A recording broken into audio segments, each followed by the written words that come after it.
Buen día, estimados estudiantes. Es la clase o la semana número 5 de la clase de diseño mecatrónico.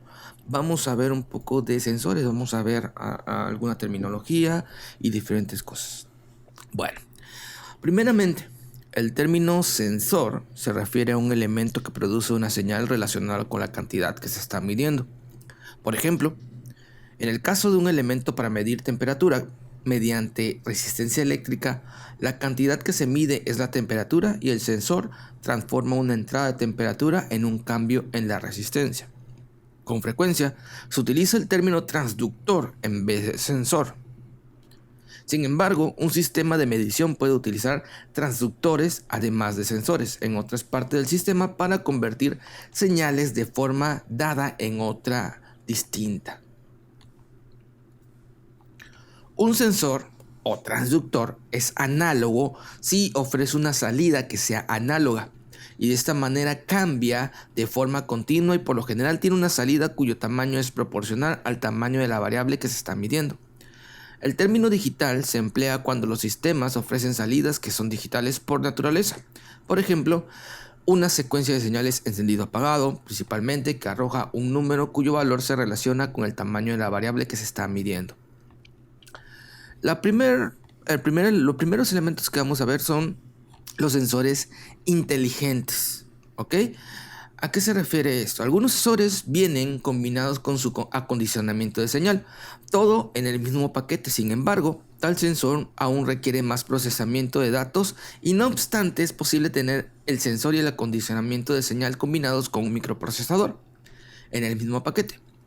A dicho arreglo se le conoce como el sensor inteligente. Un sensor inteligente puede tener sus funciones como la capacidad de compensar errores al azar para adaptarse a los cambios en el medio ambiente, dar un cálculo automático de exactitud de medición, ajustarse para no linealidades con el fin de ofrecer una salida lineal, autocalibrar y diagnosticar fallas.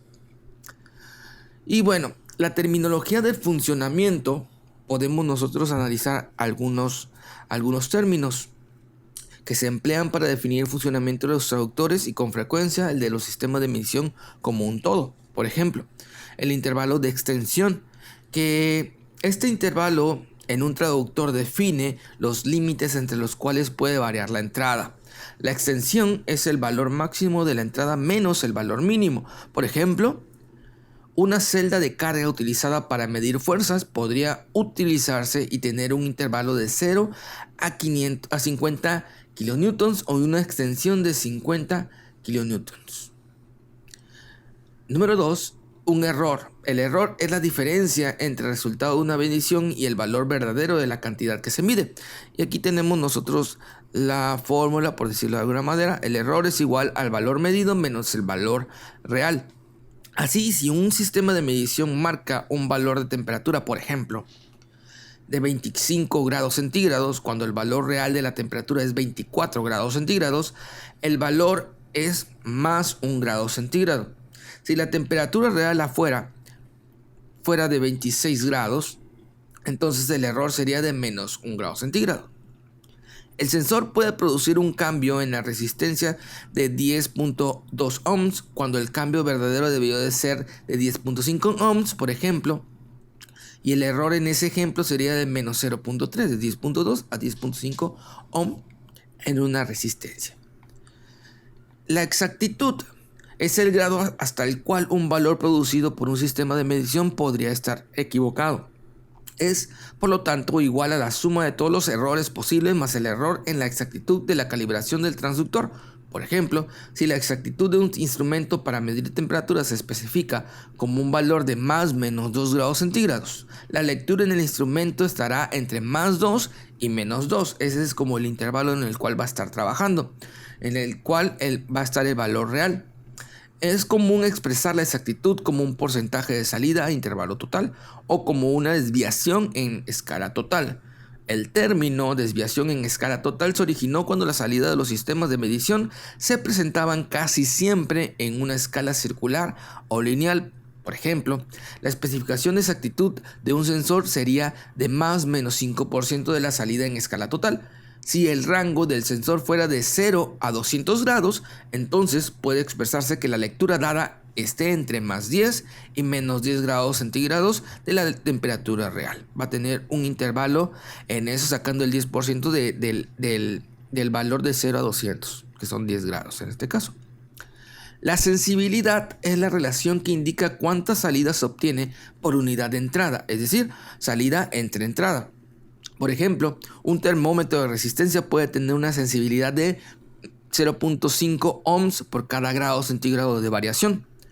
Es frecuente que este término también se utilice para indicar la sensibilidad a otras entradas, además de la que se mide como a cambios ambientales. Entonces puede haber sensibilidad del transductor a los cambios en la temperatura ambiente o quizás a las fluctuaciones en el suministro de voltaje de la línea de alimentación. Puede decirse que un transductor para medir tiene sensibilidad de más o menos 0.1% de la lectura por grado centígrado de cambio de temperatura. El error por histéresis. Esto quiere decir que los traductores pueden producir distintas salidas de la misma cantidad medida si el valor se obtuvo mediante un cambio por incremento continuo o decremento continuo. Este efecto se le conoce como histéresis. Aquí en esta figura nosotros podemos analizar cómo se muestra una salida de este tipo, donde el error por histéresis es la diferencia máxima en la salida obtenida a partir de los valores del incremento y el decremento. ¿Ok? Esta parte de aquí sería el error máximo, por decirlo de alguna manera, del valor de la magnitud que se mide conforme a la salida. El error por no linealidad. Para muchos transductores, se supone que su intervalo de funcionamiento de relación entre la entrada y la salida es lineal, es decir, la gráfica de la salida contra la entrada produce una línea recta. Sin embargo, son pocos los transductores en los que la relación anterior es realmente una línea recta. Por ello, al suponer la existencia de esta linealidad, se producen errores. Este error se define como la desviación máxima respecto a la línea recta. Y para expresar numéricamente el error por no linealidad se utilizan varios métodos. Las diferencias ocurren al determinar la relación de las líneas rectas respecto a la cual se especifica el error. Un método consiste en dibujar la línea recta que une los valores de salida en los puntos extremos del intervalo. Otro es determinar la recta con el método de mínimos cuadrados a fin de calcular qué línea se adapta mejor considerando que todos los valores tienen la misma probabilidad de error. Otro más es encontrar la línea recta con el método de mínimos cuadrados para determinar el mejor ajuste que también pase por el punto 0. Aquí nosotros tenemos en esta figura los tres métodos y cómo afectan el error respectivo por no linealidad. ¿Ok? En general, este error se expresa como un porcentaje de intervalo completo de salida. Por ejemplo, un transductor para medir presión tendría un error por no linealidad de 0.5% más o menos del intervalo completo. ¿Ok? Aquí, por ejemplo, en el error por no linealidad por valores externos del intervalo tenemos este error que está aquí. ¿Ok? ¿Qué tan alejado está de la línea recta? En el inciso B, o en la imagen del centro, la mejor línea recta que incluya todos los valores, ¿ok? Se va ajustando para que esta línea se vaya acercando a lo más posible a la curva y haya la reducción más posible del error. Y el inciso C, la mejor línea recta que pase por el punto 0. La segunda opción, esta reducción no pasa o no comienza en el punto 0, comienza más arriba, en este ejemplo. Mientras que el tercer método es pasando por el punto 0, pero la línea recta que se ajuste lo mejor posible a la curva para determinar un error menor. Ok, esos serían los tres métodos. La repetitividad, reproductibilidad. Estos términos se utilizan para describir la capacidad del traductor para producir la misma salida después de aplicar varias veces el mismo valor de entrada. El error que resulta al no obtener la misma salida después de aplicar el valor de entrada se expresa como un porcentaje de intervalo de salida.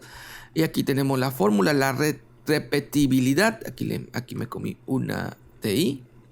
Vamos a borrarla. Ok, la repetibilidad es igual al valor máximo menos el valor mínimo entre el intervalo total por 100. Y se dice que un transductor para medir la velocidad angular tiene una repetibilidad de 0.0 1% más o menos del intervalo total a una velocidad angular determinada. La estabilidad de un transductor en su capacidad para producir la misma salida cuando se usa para medir una entrada constante en un periodo. Para describir el cambio de la salida que ocurre en el tiempo se utiliza el término deriva. La deriva se puede expresar como un porcentaje del intervalo total de salida. El término deriva del cero se refiere a los cambios que se produce en la salida cuando la entrada es cero. La banda o tiempo muerto de un transductor es el intervalo de valores de entrada para los cuales no hay salida. Por ejemplo, la fricción de rodamiento de un medidor de flujo con rotor significa que no se produce salida hasta que la entrada alcanza cierto umbral de velocidad. El tiempo muerto es el lapso que se transcurre desde la aplicación de una entrada hasta que la salida empieza a responder y cambiar. La resolución, cuando la entrada varía continuamente en todo el intervalo, las señales de salida de algunos sensores puede cambiar en pequeños escalones. Un ejemplo es un potenciómetro con el devanado del alambre. La salida aumenta escalonada conforme el cursor del potenciómetro pasa de una vuelta del devanado a otra. La resolución es el cambio mínimo del valor de entrada capaz de producir un cambio observable a la salida. La impedancia de salida es cuando un sensor que produce una salida eléctrica se enlaza o conecta con un circuito, y esto es necesario conocer la impedancia de salida, ya que ésta se va a conectar en serio paralelo al dicho circuito. Al incluir el sensor, el comportamiento del sistema con el que se conecta podría modificarse de manera considerable. ¿Ok? Ahora bien, para ejemplificar esto de la impedancia, vamos a considerar el significado de las siguientes especificaciones. Por ejemplo, aquí se los voy a pegar. ¿Ok? Vamos a ver.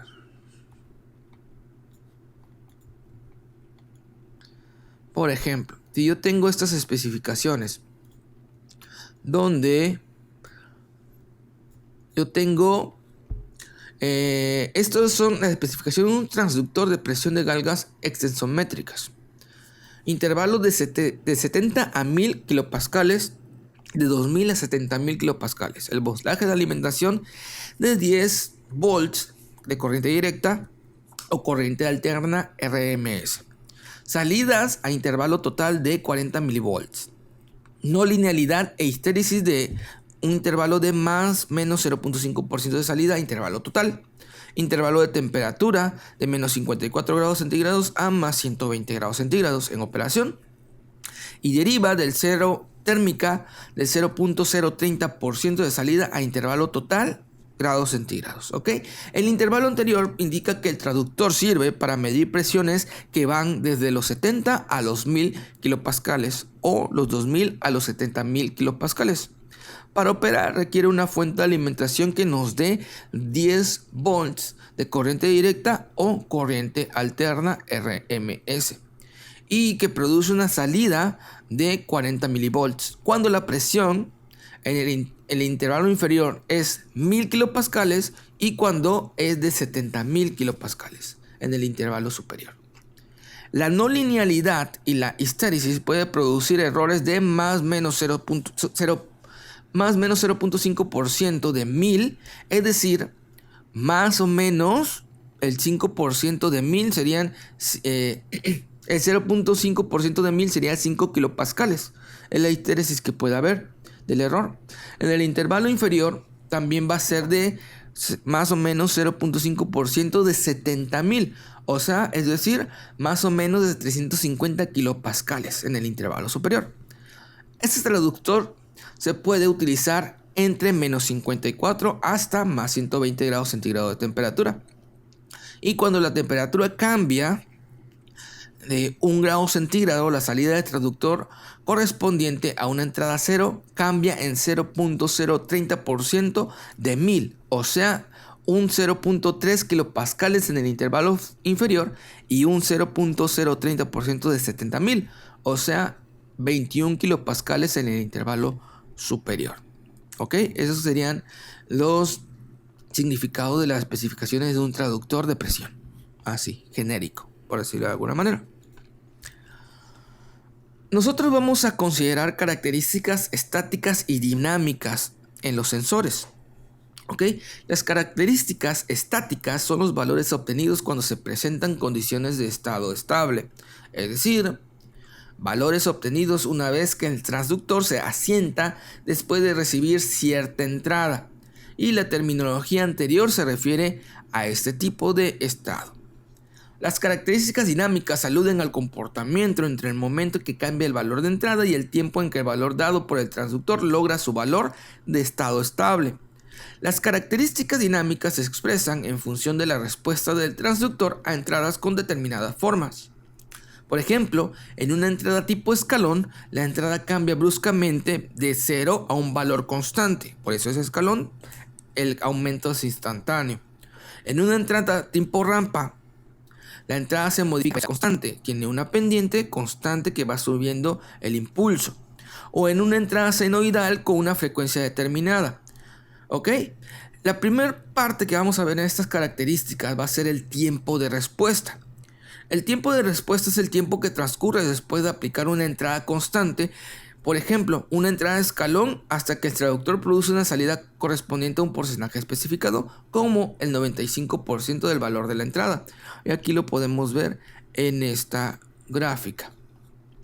Por ejemplo, si un termómetro de mercurio se pone en un líquido caliente, transcurrirá un lapso considerable, quizás 100 segundos o más, antes que el termómetro indique el 95% de la temperatura real. ¿Ok? Aquí está mi gráfica que podemos analizar. No va a ser instantáneo esa medición de temperatura. Va a tomar un 95% del tiempo de respuesta. ¿Ok? Ahora, la constante del tiempo es el 63.2%, es el tiempo de respuesta. ¿Sale? Este de aquí. 63.2 es la constante del tiempo. La constante del tiempo de un termómetro en el aire podría ser de 40 a 100 milisegundos, a 100 segundos, perdón. Y la constante de tiempo en una medida de la inercia del sensor y de qué tan pronto reaccionará a los cambios en su entrada, y cuanto mayor sea la constante del tiempo, más lenta será la reacción ante la señal de entrada. El tiempo de levantamiento, que podemos ver aquí, el tiempo de levantamiento es el tiempo que requiere la salida para... En la misma gráfica, es esta, perdón. Es el tiempo que requiere la salida para llevar un porcentaje especificado de la salida a un estado estable. Es este porcentaje superior que ya se va a considerar estable. Es común que el tiempo de levantamiento se refiere al tiempo que tarda la salida de subir del 10 al 90 o 95% del valor en estado estable. Y el tiempo de asentamiento es el tiempo que tarda la salida en alcanzar el porcentaje de un valor determinado. Por ejemplo, el 2% en estado estable. Nosotros podemos considerar esto en esta imagen, la cual indica cómo cambiaron con el tiempo las lecturas de un instrumento obtenidas en el termómetro hundido en un líquido en el tiempo cero. Aquí tenemos nosotros en tiempo cero. El valor de estado fijo es de 55 grados centígrados. Y por lo tanto, ya que el 95% de 55 es 52.25, el 95% del tiempo de respuesta es aproximadamente un total de 228 segundos. Es el tiempo de respuesta que va a haber hasta que el valor en estado se quede estable. Bueno. Vamos a dejar el video hasta aquí. Vamos a seguir viendo esto de sensores en el día de la clase para comentar más, poner algunos ejemplos de esto.